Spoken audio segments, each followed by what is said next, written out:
ទន្ទឹមនឹងពេលគេកំពុងតែជួបរឿងធំបងប្អូនដល់រឿងធំបាទតិចទៀតខ្ញុំនិយាយបងប្អូនហើយខ្មែរយើងត្រូវតែខ្លាំងខ្មែរយើងត្រូវទៅរួបរวมគ្នាហើយបើយើងមិនរួបរวมគ្នាទេ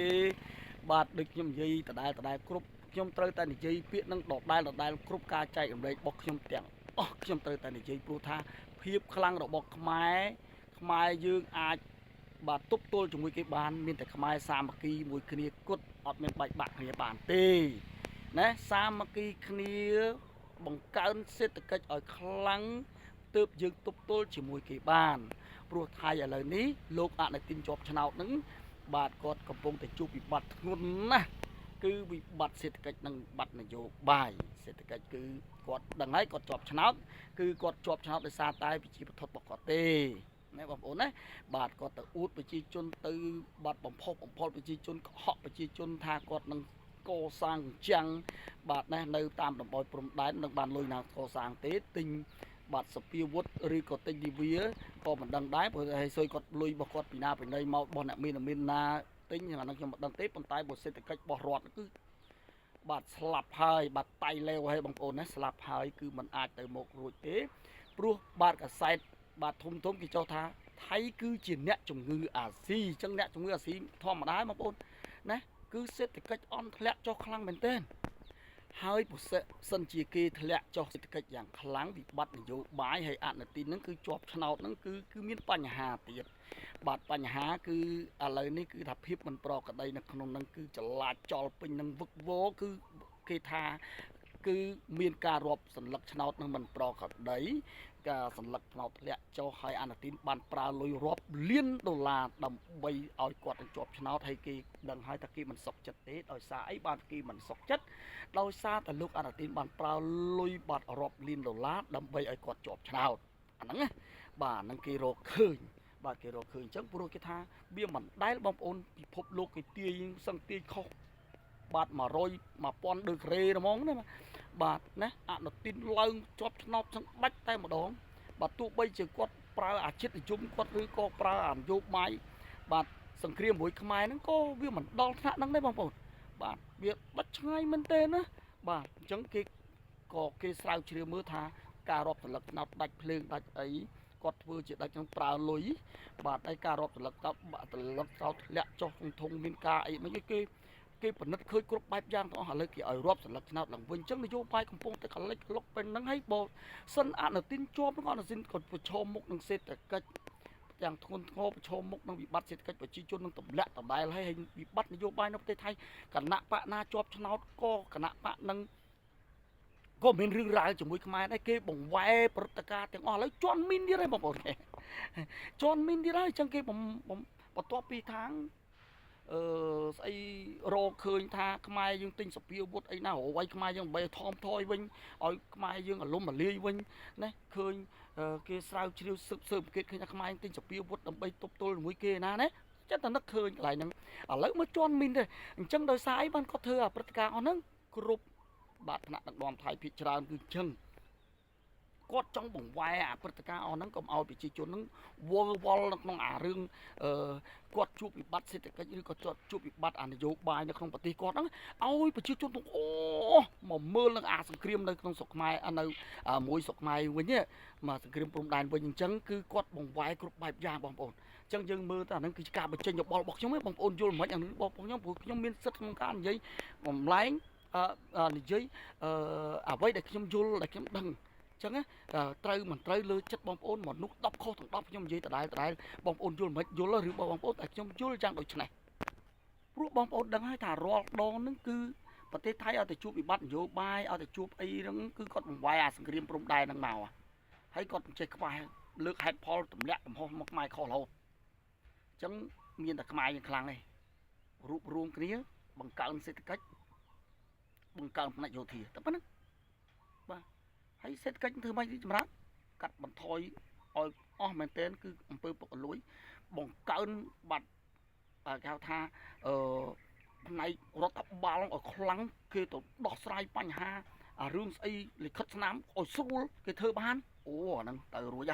ណាកាត់បន្ថយពុករលួយហ្នឹងបាទហើយមួយទៀតបងប្អូនរឿងបញ្ហាដែល អ្នកធំឬក៏បងប្អូនមានលុយអីអ្នកមានល្មមគាត់រកស៊ីក្នុងស្រុកទៅវិនិយោគទុនក្នុងស្រុកបង្កើតអីរោងចក្រក្នុងស្រុកទៅតែបងប្អូនណាដែលជាអុកញ៉ាធំមានលុយ100 លានពាន់លានណាគួរតែហៅវិនិយោគទុនធំឲ្យបានមកបាទគេផលិតរកក្រោះគេផលិតជន់ហោះគេផលិតឡានផលិតស្អីណាដោយក្រុមហ៊ុន Tesla ដូចជាElon Musk ដូចជា Warren Buffett ដូចជា Mark Zuckerberg ដែលគេយកលុយគ្រប់កន្លែងទាំងអស់បងប្អូន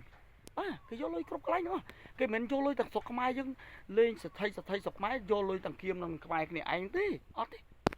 ហើយខ្ញុំនិយាយចឹងមិននិយាយបងប្អូនទាំងអស់គ្នាទេបាទខ្ញុំក៏លេចឃើញចឹងមែនបាទអញ្ចឹងសូមឲ្យខ្មែរយើងទៅរកស៊ីនៅស្រុកគេឲ្យបានថាផលិតផលរបស់ខ្មែរទូទាំងពិភពលោកនរណាក៏គេទិញនរណាគេត្រូវការអាហ្នឹងមួយទី2នេះខ្មែរយើងអ្នកមានក៏នាំគេមកផលិតជន់ហោះមកផលិតមីស៊ីលផលិតអរុកក្រោះដែលលក់នៅលើពិភពលោកប្រទេសឈីប្រទេសអីដូចជាផលិតអ្វីសម្រាប់អវកាសឡើងទៅលើប្រទេសថៃគេមានប្រទេសវៀតណាមគេដើរដល់ហ្នឹងហើយយើងនៅដល់ណាទៀតអត់មានលក់ទៅបញ្ចេញទៀតទេបងប្អូនអញ្ចឹងកន្លែងហ្នឹងខ្ញុំចង់បានខ្ញុំចង់ឃើញខ្ញុំចង់មានមោទនភាពថាអូអុកញ៉ាខ្ញុំខាងប្រទេសកម្ពុជាឬស្ថិរបស់ប្រទេសកម្ពុជាបានបង្កើតអ្វីមួយសមិទ្ធផលដែលលក់ទូទាំងប្រទេសទូទាំងពិភពលោកគេស្គាល់ណាបាទហ្នឹងឯងខ្ញុំចង់បានហើយសេដ្ឋកិច្ចយើងនឹងរីកចម្រើនយើងមានលុយមានអីដើម្បីការពារនៅស្អីគេផ្នែកយោធាការពារដែនដីរបស់យើងបានអញ្ចឹងបងប្អូនបាទយើងត្រូវតែខ្លាំងបងប្អូនខ្លាំងដោយប្រទេសជប៉ុនហ្នឹងបងដូចអ្នកស្រីតាកាឈីដែលគាត់ជាប់ឆ្នោតបាទភ្លុកទឹកភ្លុកដីបាទនៅប្រទេសជប៉ុនណាអ្នកស្រីខ្លាំងមែនទែនគេចាត់ទុកជាស្ត្រីទី1ប្រចាំប្រទេសគេហើយដែលបាត់ដែលហ៊ានតតាំងជាមួយមហាអំណាចចិនណាបាទណាមហាចក្រចិនណាបាទហើយបាទបន្ទាប់ពីការជាប់ឆ្នោតរបស់គាត់ភ្លុកទឹកភ្លុកដី2ភាគ3បាទអាសនៈនៅក្នុងសភាគាត់អាចធ្វើឲ្យក៏បានដែរព្រោះអីគាត់ជាប់2ភាគ3ហើយធំណាអញ្ចឹងណាហើយគាត់ហ៊ានតតាំងជាមួយប្រទេសចិនគម្រាមប្រទេសជប៉ុនខ្លាំងណាស់នឹងបិទដែនបាត់សមុទ្រជាមួយនឹងប្រទេសចិនហើយគម្រាមចិនគម្រាមជប៉ុនថាបើជប៉ុនហ៊ាននៅតែប្រើវោហារសាស្ត្រខ្លាំងដូចស្រីគាត់ប្រើខ្លាំងណាបាទវោហារសាស្ត្រដែលការពារតៃវ៉ាន់ដែលចិនចង់កសោបតៃវ៉ាន់ហ្នឹងការពារឲ្យនឹងធ្វើអ្វីដែលនឹកស្មានមកចិនគម្រាមកំហែងថានឹងមានប្រើសពាវុធនឹងប្រើផ្នែកយោធាហើយនឹងពិភពលោកនឹងឃើញថាចិននឹងអស់ចាមិនចិនគម្រាមខ្លាំងទៅលើប្រទេសជប៉ុនតែប្រទេសជប៉ុនខ្លាចទេឃើញបាទប្រទេសគេខ្លាំងអញ្ចឹងទោះបីជាមិនក៏ចិនក៏នៅខ្លាចណាខ្លាចទាំងផ្នែកសេដ្ឋកិច្ចផ្នែកសពាវុធយោធាគ្រប់បែបយ៉ាងអញ្ចឹងអស់អញ្ចឹងប្រទេសយើងក៏យើងត្រូវការអញ្ចឹងដែរបងប្អូនហើយអាមេរិកអានេះវិញបងប្អូនអាមេរិកគឺគាត់បានសត្រូវមួយទៀតហើយបាទសត្រូវដែរហើយយូរដែរហើយបងប្អូនបាទបន្ទាប់ពីនៅកោះ Greenland ឥឡូវមកដល់កាណាដាគឺទៅអត់ការងារធ្វើទៅបិទស្ពានគេអញ្ចឹងទៅគាត់មិនចង់ឲ្យណាគេលូតលាស់ទេបាទលោក Donald Trump គឺគាត់គិតអាមេរិកមុនអញ្ចឹងណាបងប្អូនហើយស្ពានដែលវែងជាងគេបាទឆ្លងកាត់ពីប្រទេសបាទណាកាណាដាបាទរដ្ឋ Michigan មករដ្ឋទី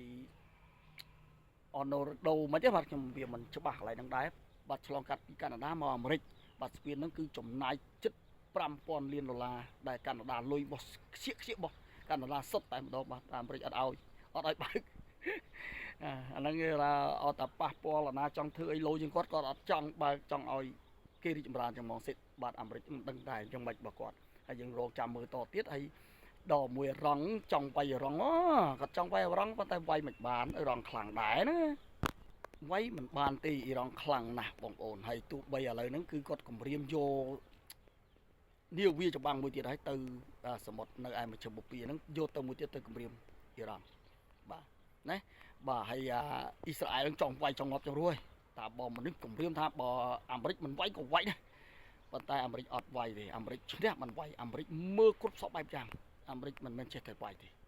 អាមេរិកគិតថាវាយឈ្នះបានវាយអញ្ចឹងណាវាយឈ្នះបានវាយបើវាយមិនឈ្នះគឺអត់តន់វាយទេព្រោះគាត់ស៊ើបការឃើញថារងនឹងមាន2000